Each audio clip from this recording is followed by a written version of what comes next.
Hey everybody, I'm Ethan Hoback, and this is going to be my review slash my thoughts, same thing, on Hawkeye Season 1. All 6 episodes are now available on Disney+. So if you haven't seen them, go and watch this before watching my review, because this is going to be spoiler-filled. I'm going to talk about, like, all of my thoughts here. I'll even put it in the title as a warning so that you don't, I'll make it obvious. I'll make it obvious. So without further ado, let's get into my review on this show. Now, I have quite a few gripes with it, but there are some strong points. So let's just get the bad news out of the way and start talking about my gripes. First things first, the 6 episode cap that they've had for the last 3 MCU shows isn't really cutting it, in my opinion. I think that they should go for maybe 8 to 10 episodes, and that would really help their case out. Granted, you know, I feel like they're making a lot of these shows to set up other MCU shows, but if that's just like going to be their nonstop pattern, it's going to be a little bit pointless to me. I mean, yeah, sure, it's marketing, but at the same time, Netflix did a really good job marketing their stuff, and they had like 13 episode seasons, and they had enough growing room to kind of like stretch it out, and sometimes it would help their case, sometimes it wouldn't.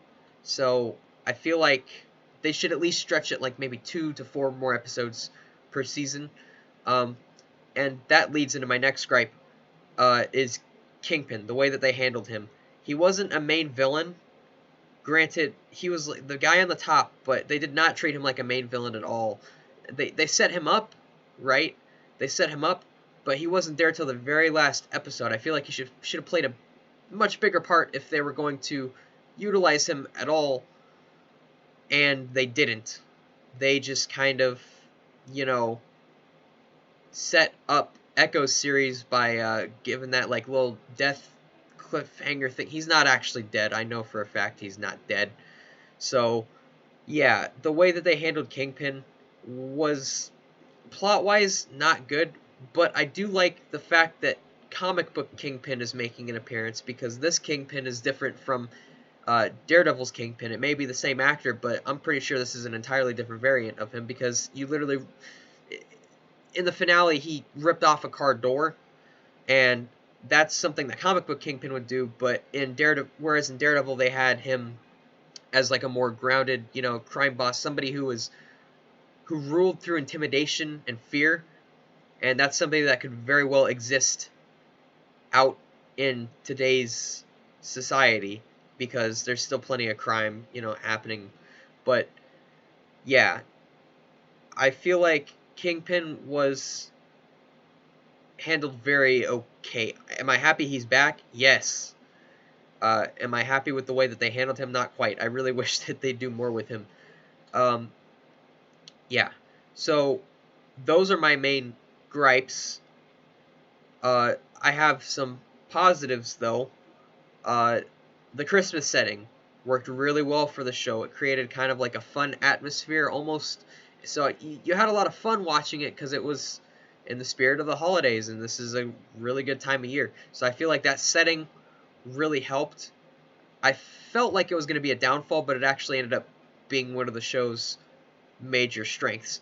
Uh, and the way that they handled Barton and his emotional journey through, like, or just his emotional state while, dealing with the ghosts from his past, such as, like, Ronan, the bishop running around as Ronan, and then you had Yelena coming to kill him because she believed that he had murdered her sister. Just those demons that he dealt with, I feel like this show did a really good job dealing with that particular subject matter, and it dealt with it in a very mature way that I didn't expect, and that was a major plus to this show.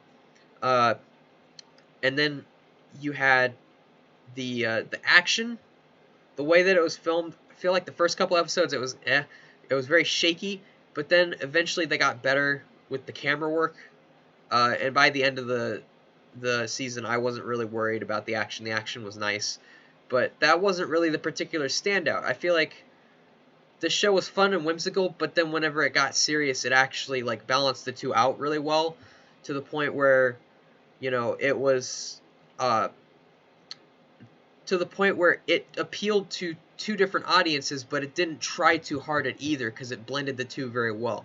So those are my pros for the show. In terms of how I'd rate it on a scale of 10, I would say there's a lot of unfinished business, so I would probably give it like a 6.5 out of 10, because it's not quite finished. Like, I don't think that they ended things too well. I feel like, of course, it is setting up another MCU show, setting up other MCU shows, and it's, you know, like a lot of what Disney Plus is doing is like this huge catalyst that is going to set up more stuff, and I like what they're doing, but I do have a couple gripes, obviously, from what I've put out. So yeah, those are my thoughts. 6.5 out of 10.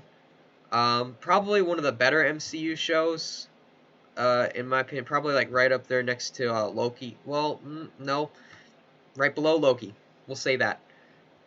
Yeah. So those are my thoughts. Thanks for watching.